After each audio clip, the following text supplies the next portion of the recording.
Okay, hello everybody. It's Ed Rosenberg again, and this afternoon I have the pleasure of speaking to Brad Morse. Brad, how you doing today? Hey, I'm doing great. Good to be here, Ed. Okay, now Brad is another Amazoner, and I think I lead the world record in speaking to ex-Amazonians. That's the term I was looking for. Yeah, And XM. yeah, and you had a pretty major role in developing Seller Central we were talking about before. You want to give us a little bit of a rundown, please? Yeah, sure. So, I when I got into Amazon, I came into the marketplace side, um, and I was in the business side. So I was what they call a senior product manager. So I was running the business of the various tech tools and the systems that I was a part of. Um, and one of the major things that I did, the first thing that I did was I was running Seller Central. I was the main head over Seller Central itself. Now, the scope of services involved, or the scope of the work involved figuring out all these different teams that are building stuff and trying to put them into Seller Central, where they all belong, setting rules, guidelines, trying to help them think from a business perspective, say how much what they call GMS is going to increase by putting your tool in there, and where does your tool belong in Seller Central. So, for example, the advertising tab that you now see in there, that was I onboarded that with an A/B test, and we actually A/B tested marketing and advertising, and wanted to see those two different words, and people responded better to marketing, or sorry, they responded better to advertising. So that's the way it became. Um, and then some of the stuff on the homepage and the head title bar, all of that, the navigation. Now, coming from the outside, using Seller Central for the first time, there was a lot. To me, there's a lot to be desired in Mm-hmm. streamlining it, but it's actually really difficult to manhandle the whole thing inside of that Amazon, because you got so many teams building things, and then you have to figure out what size of seller you want to build Seller Central for, and that was what a lot of our discussions were about. Is should we build it for the new seller, the small seller, the medium-sized seller, or the very large volume sellers? So that was my life for a long time, figuring that out and actually giving structure to it, because no one had done it before I came there, and not many have done it since I left that position, because we put in some stuff into place, and things have been pretty good, um, at least internally at Amazon. So then after that, or during that, and that gave me the experience to move on and transition to build mobile. What did Seller Central, or what did Marketplace want to do with mobile? It had been a question for 3 years by the time I got there, and so I dove in and made a business case and tried to figure out what we should do on mobile. Now, to take all of Seller Central and shove it into mobile was this huge undertaking. I think it was like 4 or 5 years worth of dev work. Um, so that wasn't feasible. So we had to boil it down. I made the business case to boil it down and find some very key essential things that we wanted to launch the app with, and made those, and then built out the Amazon Seller app. And it started with buyer seller messaging, and you had the real time sales reports, and you had the FBA feature where you could go and do price comparison scanning of your products, and see what you would make if you sold on Amazon, basically looking at some arbitrage opportunities like scan power, things like that. But this one's more from the official Amazon side. Right. And yeah, and then we slowly rolled out more and more features, and now it's international, and there's a lot more features inside of it. So you're essentially responsible for building out the mobile app, the Yes, and Seller Central. That's pretty amazing. that was my baby. Right. A lot. How many years were you in Amazon? Go ahead. How many years were you in Amazon? So I was about 2.5, 3 years at Amazon. Right. And what did you do before that? So before that, I'd done business school before that, and I'd run another startup. It was a game development studio that I had built, um, and with some of those, had won some awards, some entrepreneurship awards with some of the stuff that we were doing, both locally and nationally. And but it was time for me. I went to Amazon because it was time to say, hey, I've done some of the stuff on a smaller scale. What could we do? What could I do on a really big scale at Amazon? And had some really, really fortunate success while I was there. Right, it's much different. I actually, my background is in developing as well. It's much different working for like a big company and a small company. No, I mean, Yeah. you're working with teams and approvals and backing everything up a million times, right? Yeah, I mean, I didn't expect all the just the political maneuvering you kind of got to do sometimes, and it's, hey, this team, this is their goal, so you now need to figure out how to align your goals with their goals so that they'll help you do what you want to do. Okay, But 10 yeah, years from now, I mean, forget about 10 years from now, 5 years from now, will there still be Seller Central? Like long term, is Amazon interested in building the third party marketplace or does it want everything for itself? oh yeah, no, it's going to be there for sure. 5, 10 years, 20 years from now, the marketplace is really healthy and the most profitable part of probably all of Amazon. Um, I don't know about the digital side, but marketplace is tremendously profitable for Amazon. We used to say, "Hey, Kindle or the Amazon phone funded by marketplace." I mean, it's kind of a funny internal term we used to use because they build a platform and they're generating, and the sellers are generating so much revenue from the platform. It's something that the retail team can't necessarily keep up with, and so it's actually interesting. There's a dynamic inside of Amazon. I have a lot of friends over the retail side. The retail team, so the vendors don't necessarily like the marketplace team. There's this constant conflict between the two, and as some sellers have discovered, sometimes getting something, if you have a vendor account and making it work on your seller account, that doesn't always go quickly or smoothly like it should if you're thinking about Amazon as one company. But those teams don't necessarily like each other, just because the vendors try and block out third parties from doing certain things.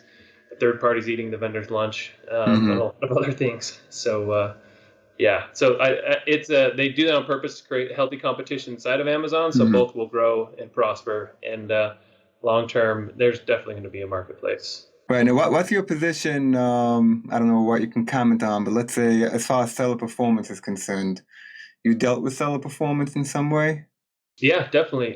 Building the app and uh, running Seller Central, talk to Seller Performance quite a bit of all the things that they were trying to do, and we're trying to integrate the things that they were doing with some of the programs that we had. So yeah, Seller Performance is a important part of Amazon for sure. Yeah, I mean, seller performance is like the gatekeeper and they make sure that everything's in check, but it's just amazing how they're able to link the system what they have is just it's like they have some kind of powers.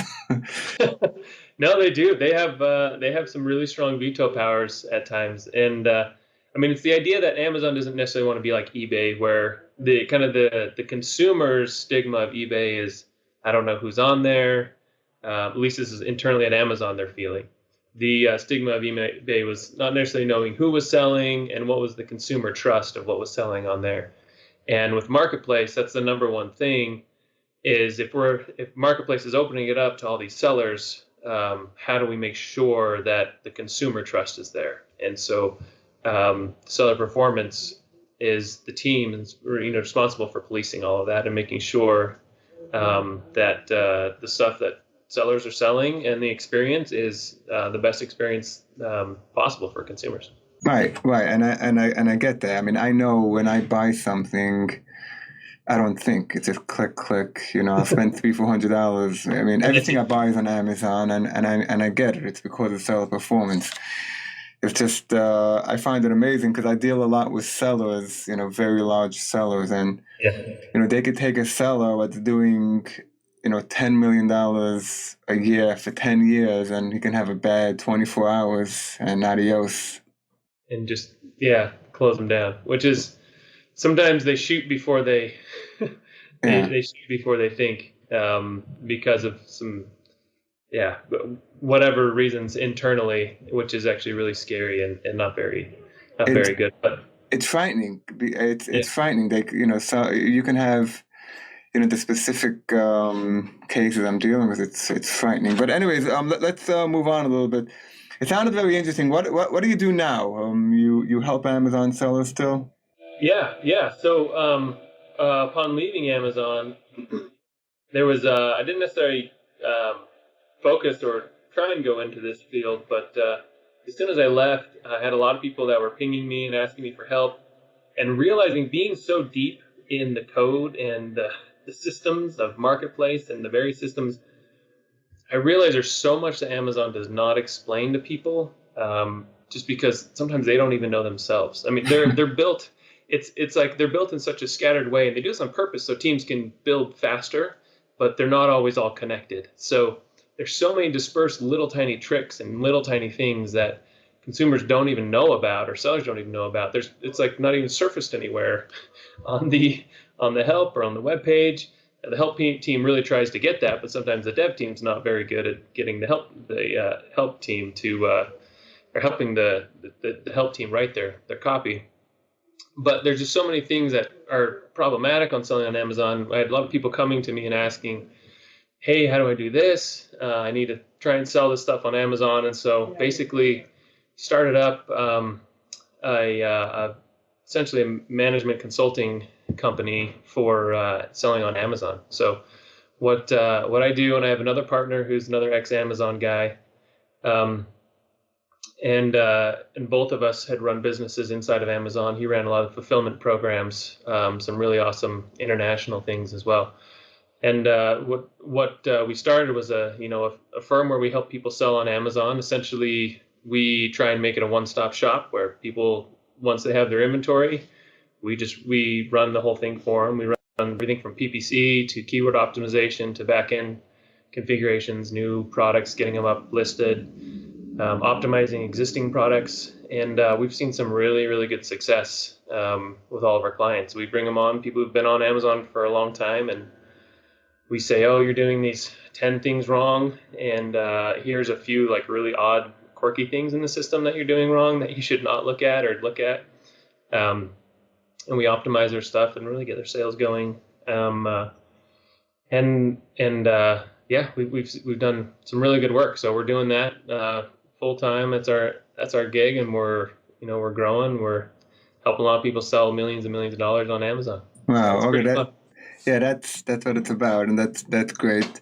I've also seen your name floating around. You've been speaking a lot of different places. Is that correct? Yeah, I've just started to. So, like, we spent the first year or so of our company. We actually have, since we're kind of tech guys, we built a lot of tech in the back end that helps us service our clients, and basically sell things better on Amazon. So automated systems and reporting and things like that. And so we kind of hung low for a little bit, and then just recently we've started to say, "Hey, look, here we are. Let us share our knowledge and share what we know and what we've discovered about Amazon, what we're still discovering about Amazon, all the new things like the reviews coming down, the incentivized reviews coming down. What are some really good alternatives to that? Brand registry, how you manage that, all sorts of things." Uh, so we've started doing more and more speaking lately. We were in Hong Kong just a few months ago, speaking at the Global Summit there, and now we're starting and done a bunch of various different podcasts, and we'll be doing a bunch more this year. So Right, and like we spoke before, I plan on making an event, hopefully at the end of April, and I hope we can work it out with you that you can be there, because people are just, in my opinion, intrigued with people like you, people who used to work at Amazon. I'm sure I heard from people who used to work at Amazon that they themselves didn't realize until they got out of Amazon how intrigued people are with them. yeah, well, Amazon is such a closed system, Right. and it's so interesting just being under the hood, right? And and learning so much. And I was in a really fortunate position and had a really really cool role, um, and got to know a lot of the teams. First of all, being a business guy and all that is one thing. So I was talking with the VP all the time, um, about what's the vision of marketplace, what are they looking at, what do they want to be doing, and then working with the tech teams too. So I would have business meetings with the top guys and go all the way down to the tech teams that were writing the code and making optimizations, doing the buy box algorithm and all sorts of ranking systems and all that kind of stuff. So They write the code in the US? yeah, yeah. There's a huge development base in Seattle. Obviously, that's the headquarters. and they have some in Arizona, they have some in Romania, and then there's some teams in India also, and some teams in Japan. They have more places than I'm sure I can I can name off. But those Right. are some of the major centers. Right. Okay, that's it's amazing. This whole Amazon is just it's like taking over the world. It's just I'm Yeah. intrigued by it, as you can tell. So, all right, Brad, I really appreciate you coming on. And Yeah. I'm gonna put the links of how people can get a hold of you in the Yeah. video. And hopefully we'll see you at the end of April. I really appreciate you Yeah. coming on. Thank you so Yeah. much. Let me plug one more thing. Yeah. It's kind of new that we're associated with is these videos. There's this new video service. This company called AMZ Product Video, and they have a distributor agreement with Amazon, and so they're able to get both make videos for people and process videos up onto third-party sellers' web pages. So now third-party sellers can get videos on their web pages. Now it's not in the top; it's in this new related short videos spot right above the customer reviews. But they say their customers are seeing some really good sales bumps from those. So we're related with that and trying to help people know about that too, because people are seeing some really good results. Where do you upload that on the product? Like, only you do it through the back end? How does that work? So the team, they're a distributor, so they take the video from the clients and they do some processing on it, and then they upload it into Amazon's system, and so Amazon has the videos now on inside Amazon's system. It's tagged like an ASIN, but then they link it to various different ASINs of their own, so you can put up an ASIN about a dog collar and say this is how it works, and have the video down below, and you link it to the 3 different dog collars that you're selling, for example. Oh, that's great. And we can do that through you. Yeah, through the AMZ Product Video team. Okay, so I'll put that link below. It used to be just through, I think, Render Central, right? Those videos. Yeah, so that's why it's a brand new thing. That's why I want to mention. It's pretty neat. So you don't have to be a vendor to do it, and you can use this distribution service to get some videos up on Amazon. Okay, that's awesome. So again, Brad, I'll put those links below. All right. And I really appreciate you coming on and giving us your insight. Thank you so much. Yeah, thank you, Ed. It was great chatting with you. Yeah, likewise. Looking forward. Thank you. Bye. All right, thanks.